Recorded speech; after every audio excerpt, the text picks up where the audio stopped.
This happened 3 years ago. I was 32 and looking for an adventure. I decided to volunteer as a counselor at Maplewood Camp again. I remembered the beautiful cabins and the shimmering lake. It was a break from my routine. I thought it would be a great escape. When I arrived, everything felt normal. Kids were running around and laughter filled the air. It felt lively. After a long day, I settled into my cabin, unpacked, and took a deep breath. The forest air smelled fresh. As night fell, I heard faint laughter echoing from the woods. I figured it was just the excitement of new campers, but I couldn't shake the feeling that something was off. I felt watched. The next day, we had our first group activity by the lake. The sun shone bright, and it seemed perfect. But that night, things changed. Around midnight, I sat by the campfire with other counselors. The laughter came back, this time clearer and oddly inviting. I stood up and scanned the trees. My heart raced. I expected to see kids playing, but the woods were silent. I sat back down, clutching my shirt. A chill went up my spine. I tried to ignore it, but odd things started happening. We'd light a campfire, and it would suddenly rekindle itself when no one was watching. Shadows darted between the trees. Other counselors joked it off, but I felt uneasy. Campers began disappearing for brief moments, only to return looking distant and strange. Their eyes seemed hollow, and it worried me. One night, I went out to check on the campers by the lake. The air was cool, thick with stillness. I peered into the water and thought I saw a figure looking back at me. My heart raced, and I stepped back, unsure. I heard whispers in the wind. I felt cold and wanted to run, but I couldn't move. Something pinned me there, and I couldn't explain it. By the end of the week, I had too many questions and no answers. What was happening at Maplewood? I thought about the laughter, the shadows, and the campers who didn't seem like themselves. As I packed my bags to go home, I felt like something changed in me. Then as I zipped up my suitcase, someone asked, "What did we miss?" I turned around fast, but no one was there. My skin crawled. What had I gotten into? I left camp with the nagging thought that something was wrong, that none of the answers would ever come. Even today, I wonder what happened. I can't shake the feeling that the camp holds secrets, secrets I wasn't meant to know. I sometimes hear laughter in my dreams, and I wake up feeling scared. What were the campers doing in those woods? What were they really seeing? I don't know if I want to find out. I just wish I could forget. I tried to move on. Life went back to normal, but I couldn't shake the memories of Maplewood Camp. The laughter echoed in my mind, and I found myself staring at the lake whenever I passed by one. I rarely spoke about my camp experience. It felt better that way, like I could keep the oddities buried. Then came the call. It was one of the other counselors, Matt. He sounded frantic. "You need to come back to Maplewood. I can't explain everything, but something is wrong. You felt it too, didn't you?" His words pulled me in. On one hand, I didn't want to go back. The memories were unsettling, but on the other hand, my curiosity was too strong. What if there was more to uncover? I agreed to meet him. When I arrived, the camp looked different. It had an eerie charm under the late afternoon sun, and the laughter I remembered seemed muffled. The familiar cabins were in shadow, even as light pierced through the leaves. As I walked toward the main lodge, I noticed something strange, a small group of kids near the woods, their heads bent together. They were whispering, their fingers pointing at something I couldn't see. I brushed it off as just kids being kids. But when I stepped into the lodge, the atmosphere changed. The counselors wore uneasy smiles, and the air felt heavy. I found Matt hunched over a table, deep in thought. His eyes widened when he saw me. "You won't believe what happened," he said, his voice shaky. "The laughter is back, and now some campers are missing, just gone." Questions flooded my mind. "Missing, like physically gone?" Matt nodded. "They just disappear for hours at a time, then come back like nothing happened. They forget everything." My stomach twisted. Forget? How can they forget? "I don't know, but it gets worse," he said, pulling out a small notebook. I started writing down the names of campers when they came back. I noticed something odd about the ones who were missing longer. Look, he showed me the pages. Each time a camper went missing, their name had a strange mark next to it. A number. "What do these numbers mean?" I asked, my voice low.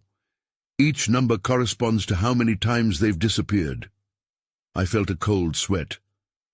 "What happens after they disappear? Do they come back normal?" Matt hesitated. "Sort of. But they act different, almost like they're not themselves.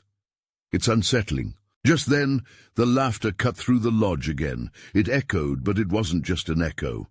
It felt like it surrounded us, pressing in. My skin prickled.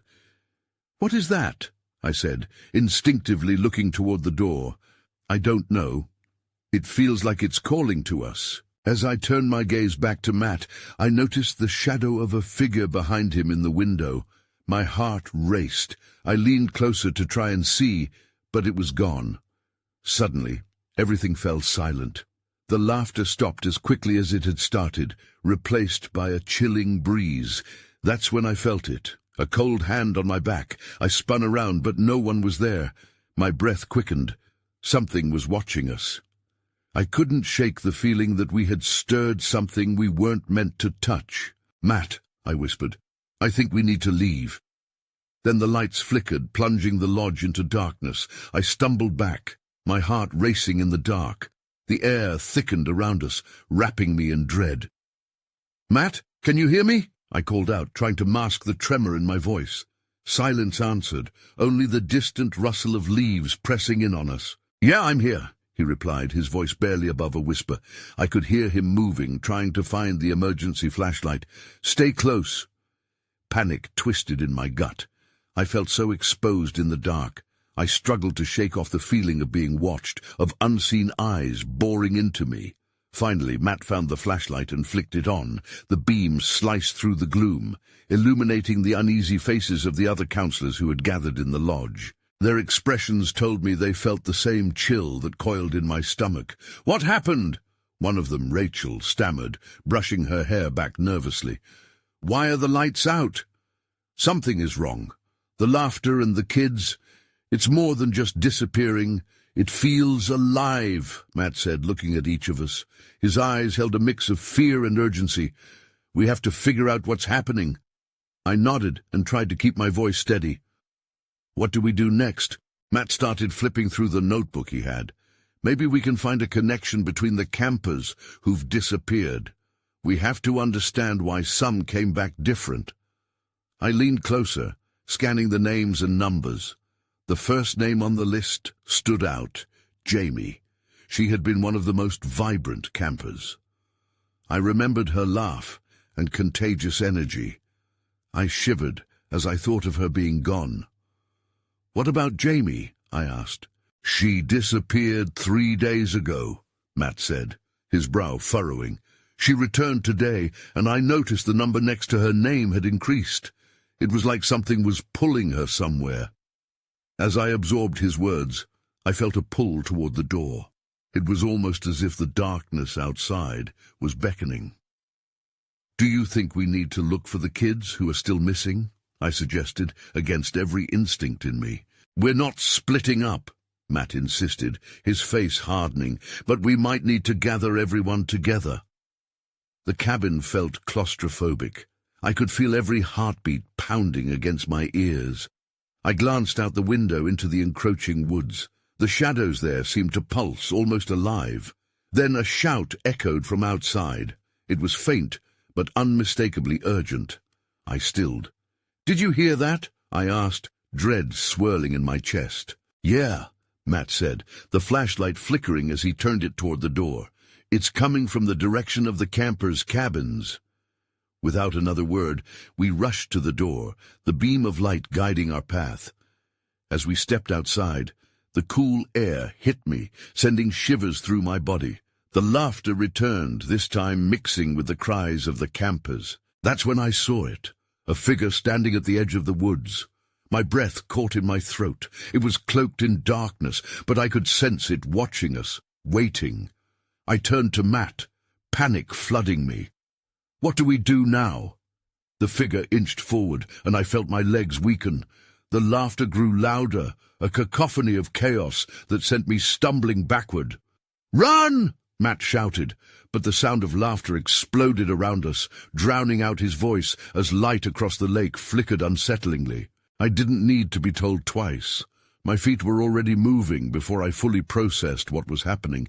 I darted toward the cabins, adrenaline surging through me.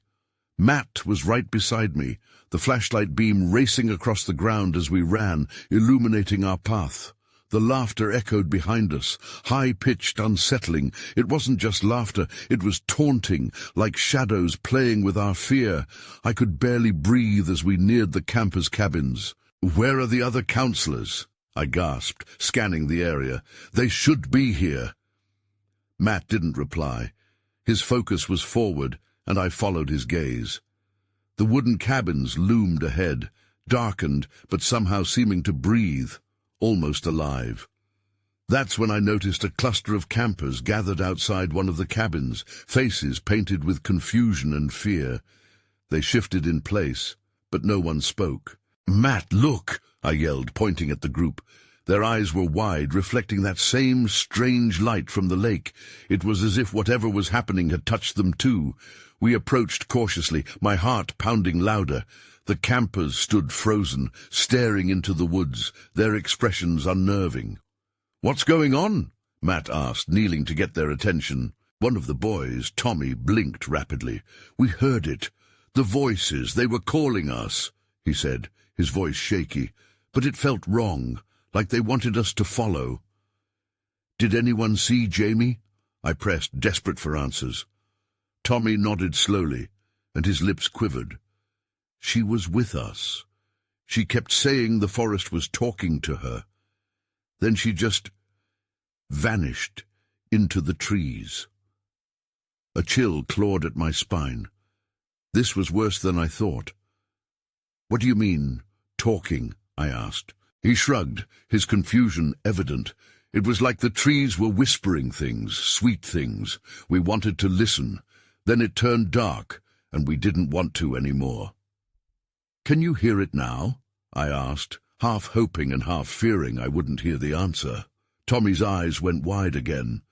"I think, yes, it just keeps getting louder." I felt it then, a distant sound like a heartbeat, steady, pulling.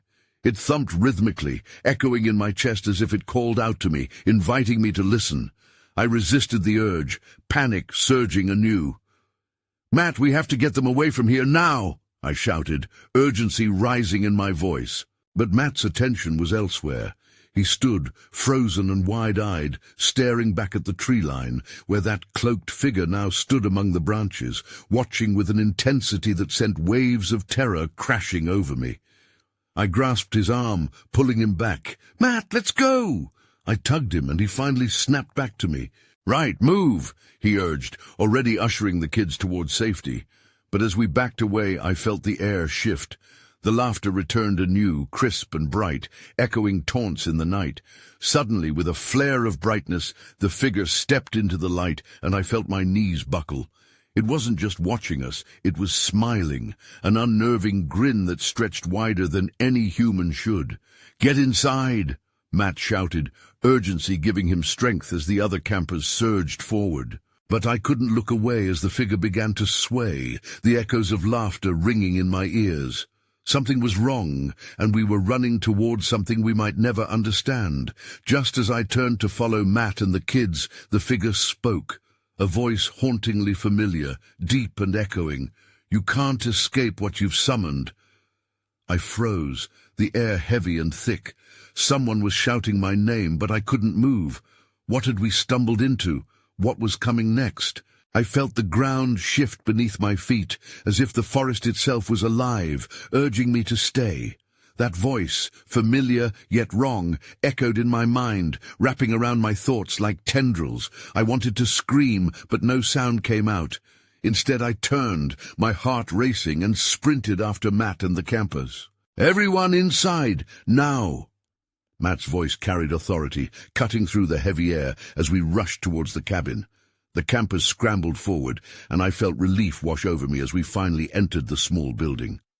A few of the kids whispered frantically, while others pressed against the windows, glancing back at the trees. "Where's Jamie?" one girl cried, her eyes wide with fear. "She's still out there." "Shut the windows!" I shouted, moving instinctively. "We need to barricade them."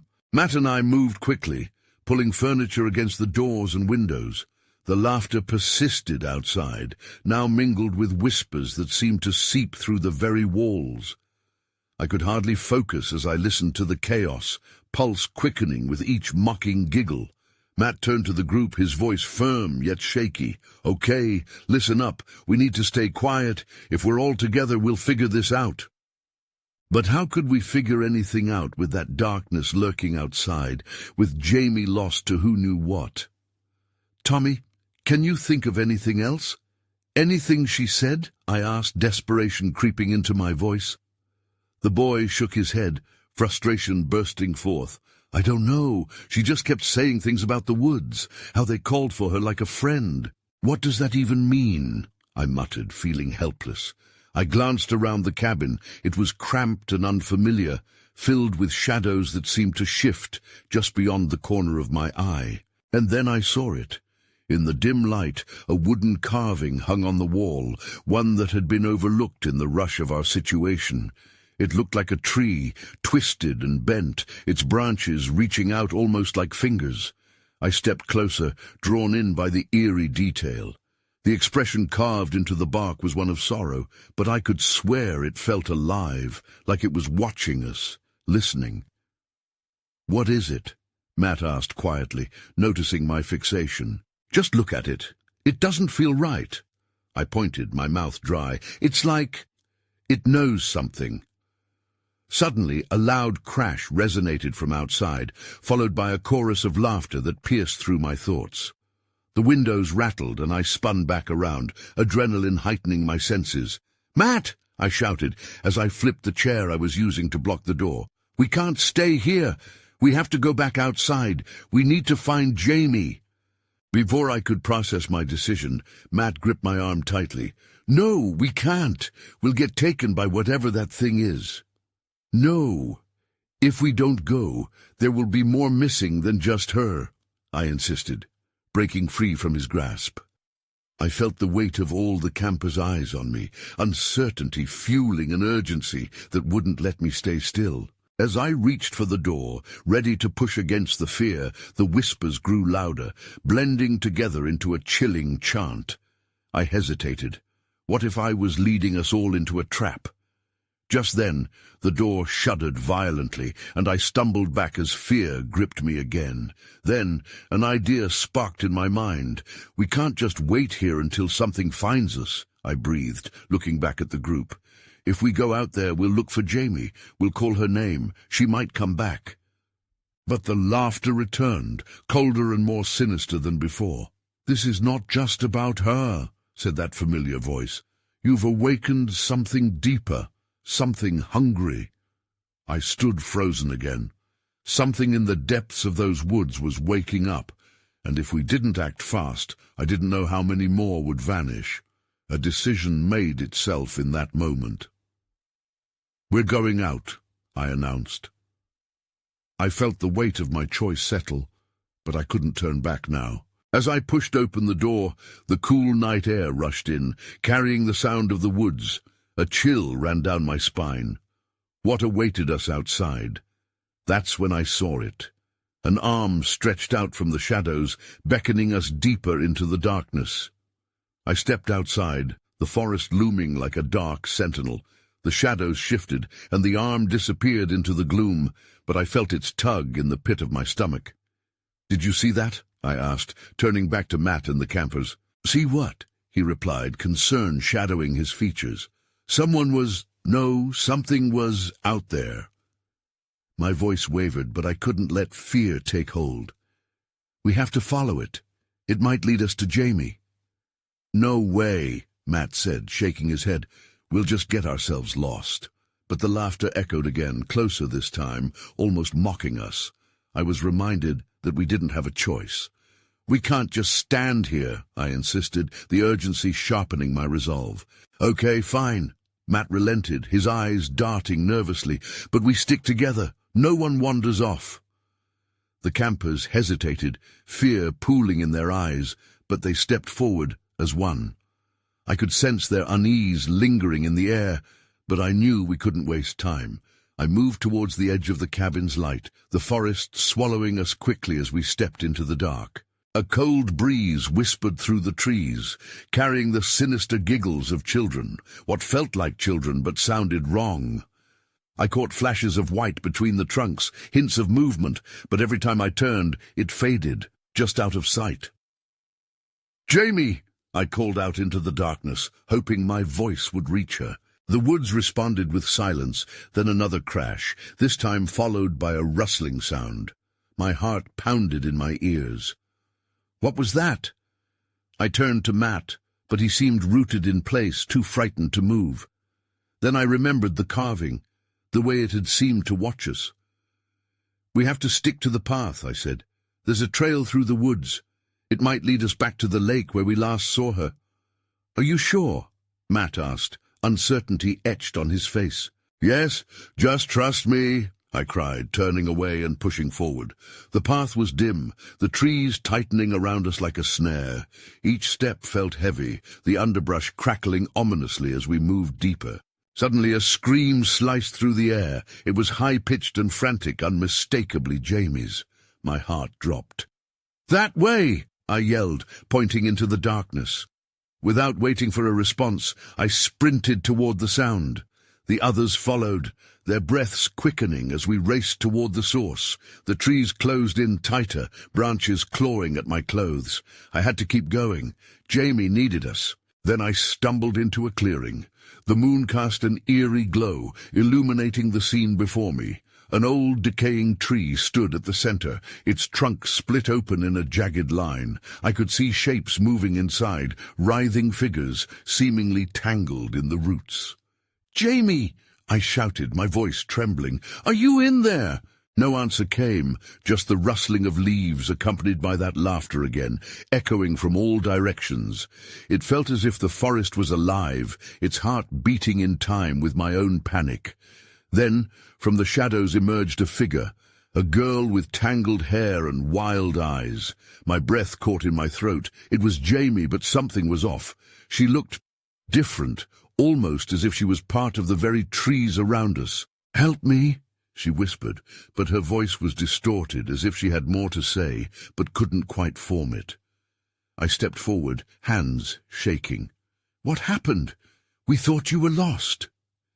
Her gaze flickered to the tree, where the laughter grew louder, more demanding. "They want me to stay," she said, words slow and heavy. "They say I belong." Panic surged through me.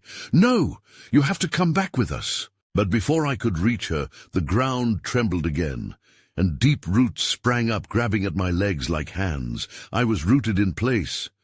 "Jamie!" I screamed, but she was already pulled back into the shadows, leaving me falling into darkness. Everything went black. I awoke with a start, the cold ground beneath me sending a jolt of reality through my foggy mind. The forest was silent now, thick darkness wrapping around me like a quilt, stifling and oppressive. I blinked, trying to remember where I was and what had happened. Panic washed over me when I realized Jamie was gone. "Matt!" I croaked, my voice barely above a whisper. I strained to hear anything over the silence, my heart pounding faster with every second that passed. I pushed up to sit, brushing dirt from my clothes. "Anyone?" No response. I scrambled to my feet, fueled by a flicker of hope amid the dread. Turning in circles, I searched for any sign of my friends. The clearing still stood as I had left it, that creepy tree looming in the middle, its gnarled branches reaching out like the hands of the lost. I could feel the echo of Jamie's presence, a shadow of something that should have been there but wasn't. "Matt! Guys!" I called out again, forcing my voice to shake off the fear. "Where are you?" Still nothing. The absence of sound felt heavier than the night itself, and I was alone. I took a tentative step towards the tree, drawn in by its twisted beauty and the flickering shadows beneath its bark. I thought I saw a movement, a flicker of white. My heart raced again as I remembered Jamie's wild eyes. "Please, Jamie!" Then I noticed it, a glimmer of light peeking through the crevice of the tree. It pulsed softly like a heartbeat. My instincts screamed at me to run, to put distance between myself and whatever lay inside. But Jamie's face suddenly filled my mind. I had to know. I approached slowly, every step calculated, as if the roots beneath me were capable of grabbing me again. I reached out, feeling the cool surface of the tree. The light grew brighter, illuminating something just within. Suddenly a shrill laughter echoed again, chilling me to the bone. It sounded like children chiming together but twisted, as if they were mocking me. I stumbled back, waves of terror washing over me. Just then, something shifted behind me. "Who's there?" I called, spinning around, heart racing. A shape stepped into the faint light, a figure silhouetted against the darkness. My breath caught. "Matt?" No, it's not him," I muttered, my voice faltering. It wasn't Matt. The figure had familiar features, but the face was wrong, eyes too wide and teeth too white in the light. "Help us," it said, the voice tinny and distorted, barely recognizable. "Come play, stay with us forever." The laughter grew louder, the shadows pulsing along with it. My instincts screamed to run, but the creature's grip on me felt magnetic. "Let go of me," I shouted, tugging back. Then I saw it, a glimpse behind the figure. Other kids, their faces pale and distorted, watching with empty eyes. They were trapped like Jamie. That realization flooded my mind with horror. I was not just fighting for Jamie, I was fighting for my life. As if sensing my fear, the creature lurched forward, and the branches of the tree stretched their bony fingers toward me. I turned and bolted, racing back into the woods as the laughter echoed behind me, growing louder, consuming everything around me. My footsteps pounded against the ground, branches clawing at my arms and legs. I had to escape. I had to find the others before it was too late. And then something caught my eye. It was small, but flashing like a beacon in the dark, pulsing through the underbrush. I slowed, caught between dread and curiosity. That flicker, it had to mean something crucial. That's when I saw it. A small, battered flashlight lay on the forest floor, its light wavering like a heartbeat.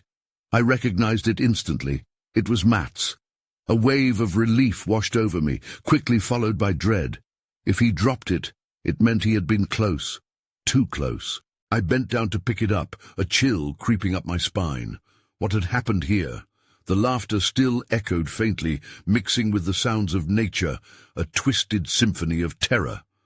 My hands trembled as I switched the flashlight on. The beam flickered momentarily before stabilizing, cutting through the darkness. I had to keep moving. With the flashlight in hand, I turned away from the haunting tree and back towards the path I had come from. Every step felt heavy, like the ground was trying to pull me back down. I called out again, "Matt! Jamie!" My voice broke slightly, but I pressed on.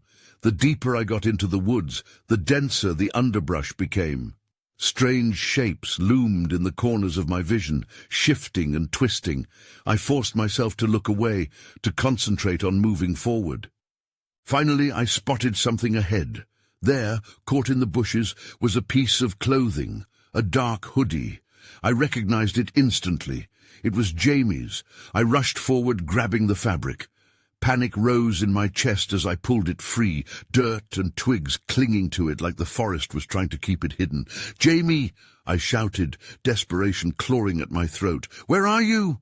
The moment I yelled, the laughter burst forth again, echoing all around me. I spun, heart pounding, flashlight beam darting through the trees.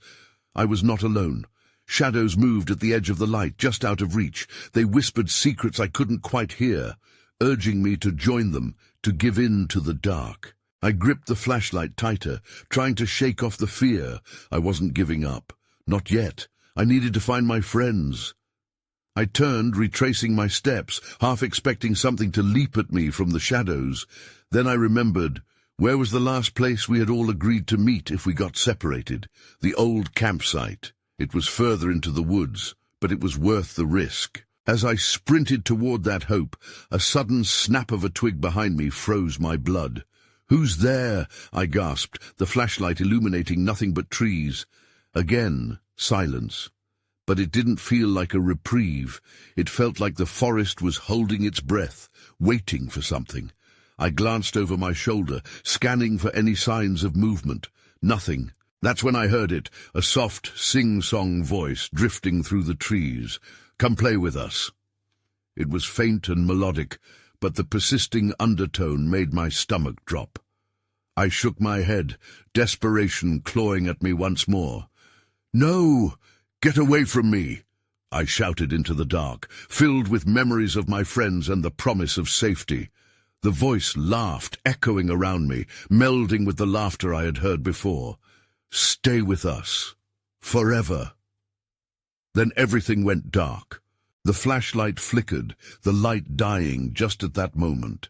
Panic surged through me, and I felt the weight of shadows closing in, pulling me down. I had to get out. My heartbeat raced in my ears as I turned to run, but then I stopped dead in my tracks. Just ahead, lined with old pine trees, stood the ruins of the campsite, the fire pit, cold and dark. It looked as I remembered, but there was something wrong. The air felt heavier, charged with something I couldn't see. I was not alone. The crackling silence around me settled like a heavy blanket. I scanned the campsite, my heart racing. The remnants of our old fire pit sat empty, surrounded by toppled logs where we had once laughed and shared stories. But that felt like a lifetime ago. The mood was wrong, twisted, as if the joy of our past had been sucked away, leaving only shadows behind. I stepped closer, my flashlight beam illuminating the ground, highlighting pieces of charred wood, sticks, and stones. That was when I saw it, a sliver of white poking from beneath a fallen log. I approached slowly, caution gripping me. As I lifted the log, a chill ran down my spine. It was a bone, a small, thin bone. Panic fluttered in my chest as I turned it over, my heart thumping painfully against my ribcage. It looked animal, but something about it felt unsettling, like it had a story to tell, one I didn't want to hear. Then I heard it. A distant rustling in the bushes, followed by a low, drawn-out moan that echoed through the trees. "Is someone there?" I felt my legs freeze as the sound crept closer. The flashlight flickered again, and I could feel an unseen presence looming behind me, just out of reach. "Matt? Jamie?" I called out, my voice barely above a whisper. Desperation washed over me, mingling with dread. Where were they? Minutes felt like hours, and every rustle of leaves set my teeth on edge. The laughter returned, a sinister chuckle that felt like it was wrapping around me, squeezing tighter. "Forever," the voice called, each syllable dripping with malice. It was too close, too real. "Come play." "Shut up! Leave me alone!" I screamed, my own fear clawing at my throat. It was as if the forest itself was alive, pulsing with a sinister energy. The trees seemed to lean in, listening intently, as if encouraging whatever was chasing me. Then, a sudden movement at the edge of my flashlight's beam. I turned quickly, the light slicing through the darkness. What I saw made my breath hitch. A figure stood there, its back turned to me. It was hunched, shrouded in shadows, and a chill ran through my veins. "Matt?" I hoped against hope. The figure turned slowly, the light catching its face for a split second before it darted back into the trees. Shock and fear paralyzed me. Was it him? I had to find out. "Matt, please!" I yelled, instinct kicking in. I had to chase whatever that was. I sprinted into the brush, branches scratching at my arms and legs, but the further I went, the more lost I felt in this twisted maze of trees. Each direction looked the same, and I could feel despair creeping back. Then I heard another sound, a series of sharp, frantic whispers, cascading around me like leaves in the wind. "We're here," it called. a gentle melody tainted with a deep undercurrent of something dark. Together? I stumbled, nearly tripping over roots. I had to escape.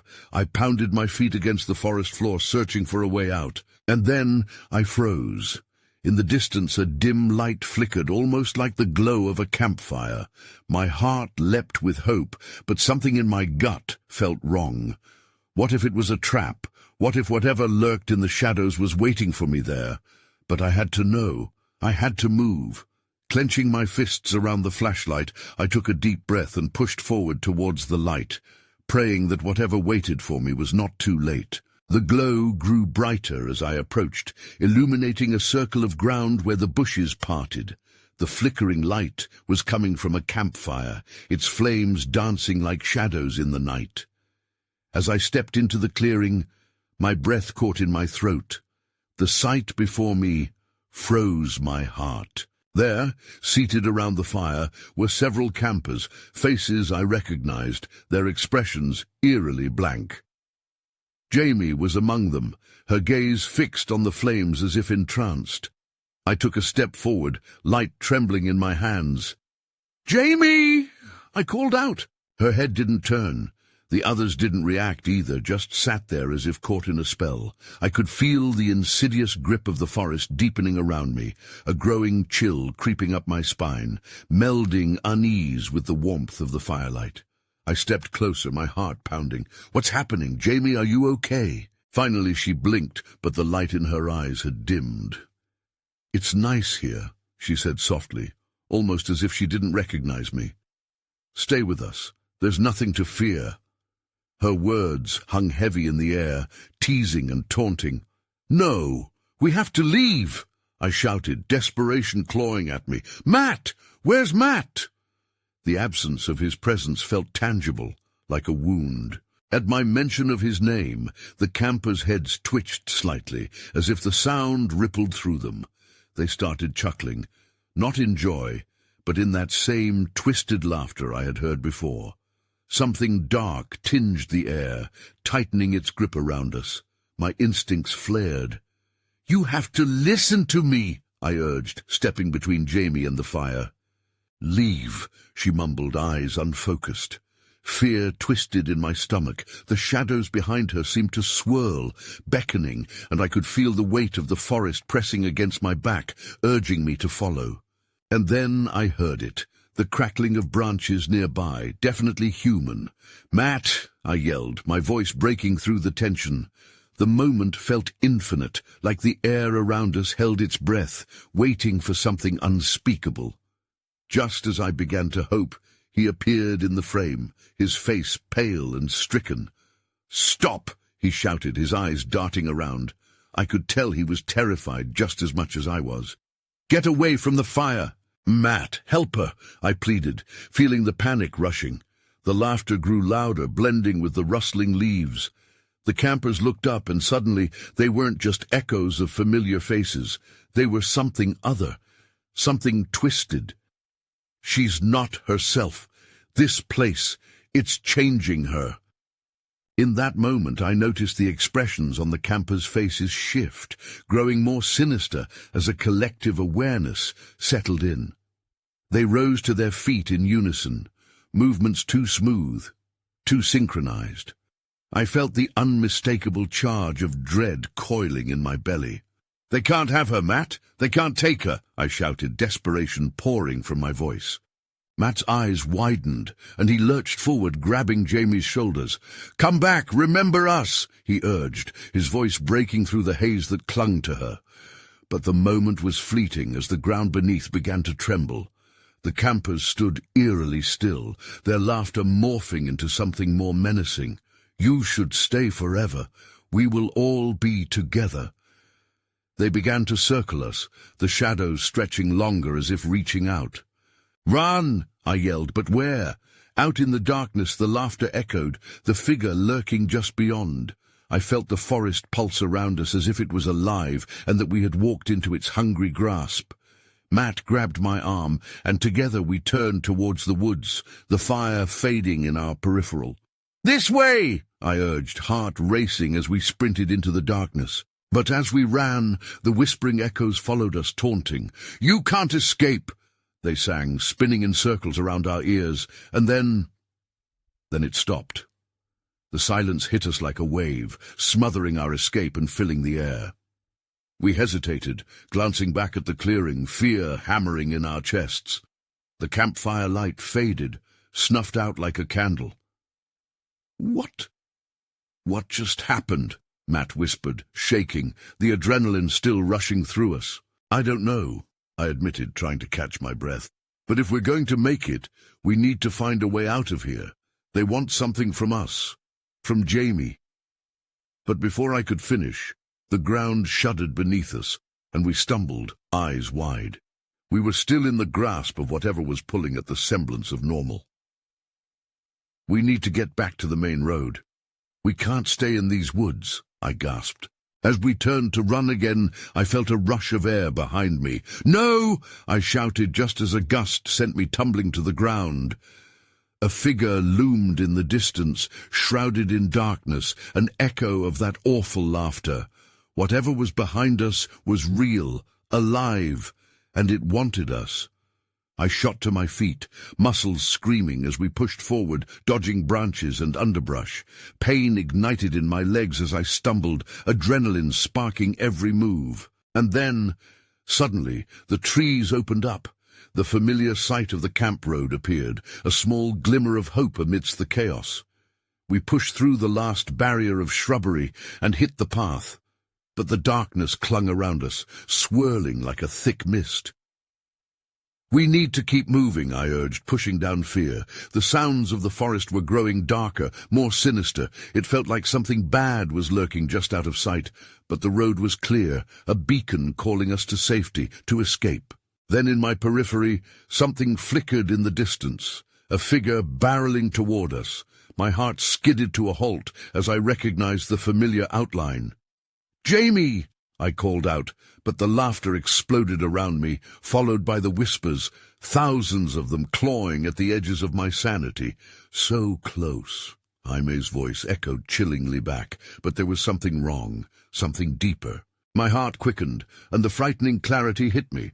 She wasn't just lost, she was ensnared, and whatever taunted mattered little to the darkness around us.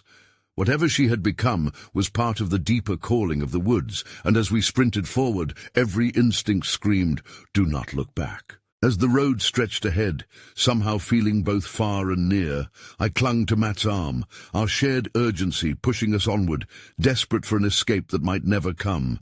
Even if we reached the outer edge of the trees, would we ever be free from what lurked in those shadows, the echoes of laughter that would haunt me long after? Would the forest continue to call? Would it ever truly forget us? I didn't know, but I intended to run as far as I could until I found out.